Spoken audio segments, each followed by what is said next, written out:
Live from Fargo and serving you on TV, online, and on the go. This is Valley News Live at 6.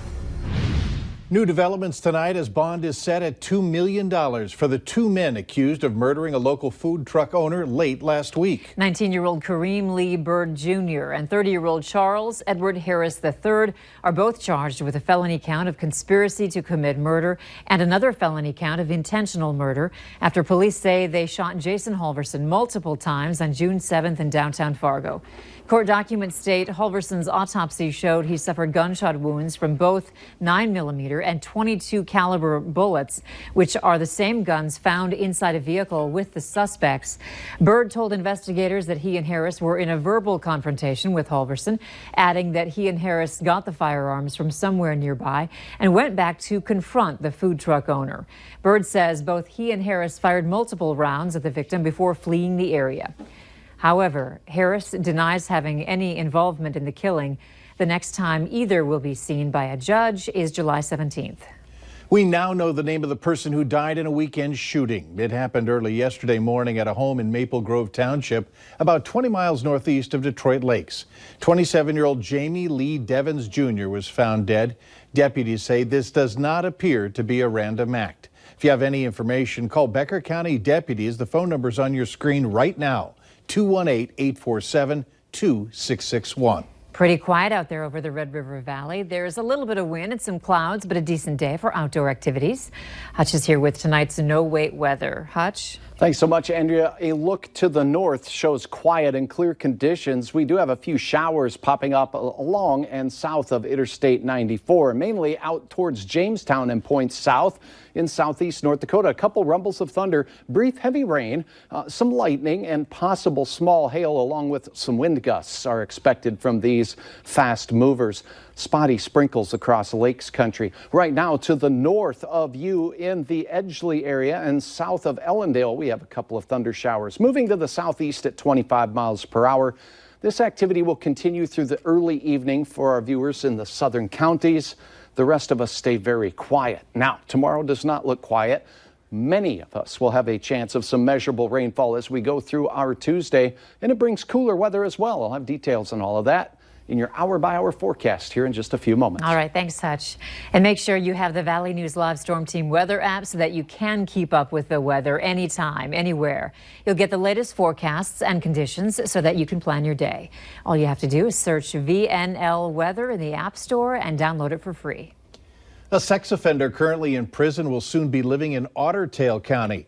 Authorities say 29-year-old Gregory Keppers will be living near Otter Tail starting next Monday. His offenses include sexual assault of teenage girls and approaching random girls in public and asking them for sexual favors. A meeting for anyone concerned is scheduled for Friday. For more information on that, go to our website. A Grand Forks man is in jail tonight after police say he tried stealing a pickup truck and eventually ran from authorities.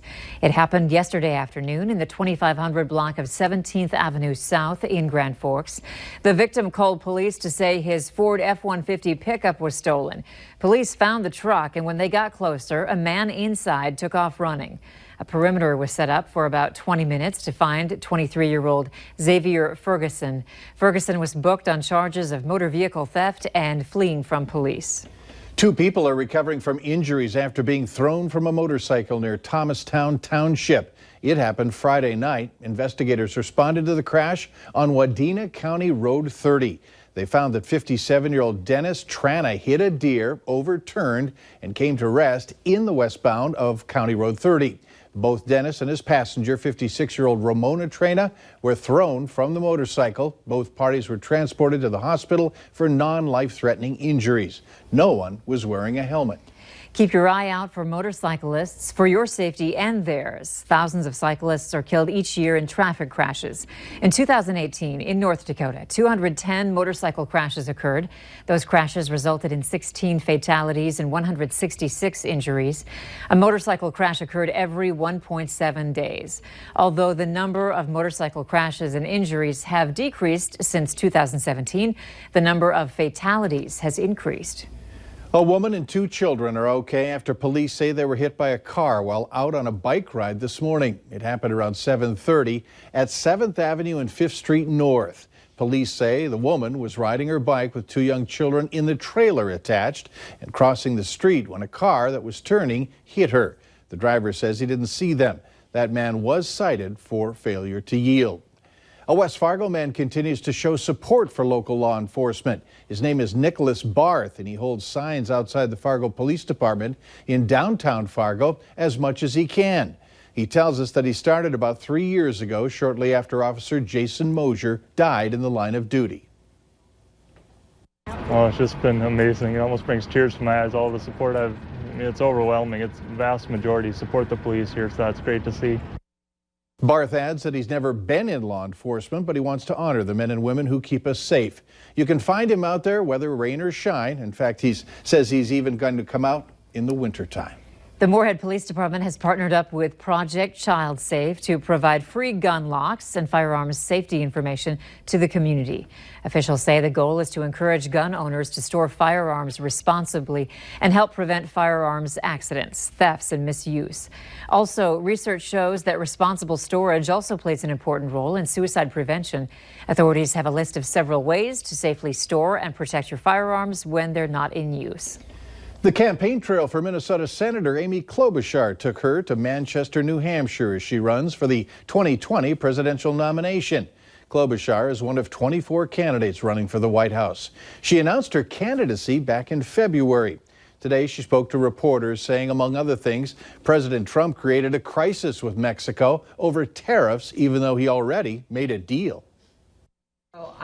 I'm a proven progressive. What does that mean? I figure if you are a progressive, you better make progress. You can't just talk about it. You actually have to get things done.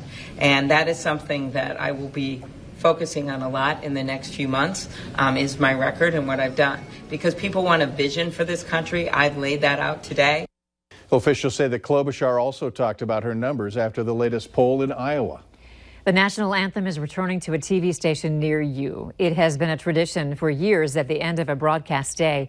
Now, Valley News Live and its Gray Television sister stations in 93 markets nationwide will reprise a tradition of playing the national anthem every day.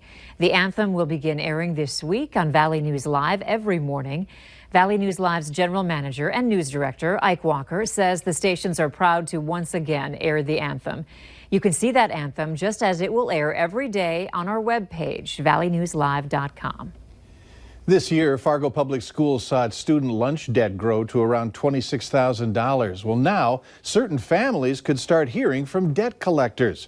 Fargo Public Schools says financial donations will be used to cover as much of the school lunch debt as possible. The district says it also plans to work with families to help them cover what they owe. But after that, the debt from past due accounts will be turned over to collection agencies. The announcement comes as the federal government has asked the district to raise the cost of school meals. Our recent rain has created prime breeding grounds for mosquitoes. So tonight, Cass County Vector Control is spraying for the bugs. Aerial spraying begins at 8 this evening in Moorhead, Fargo, and West Fargo. The active ingredient in the spray is permethrin. It is an insecticide for use in residential areas, and research shows it is non-toxic to humans and pets. Let's hope the winds are light tonight. No kidding.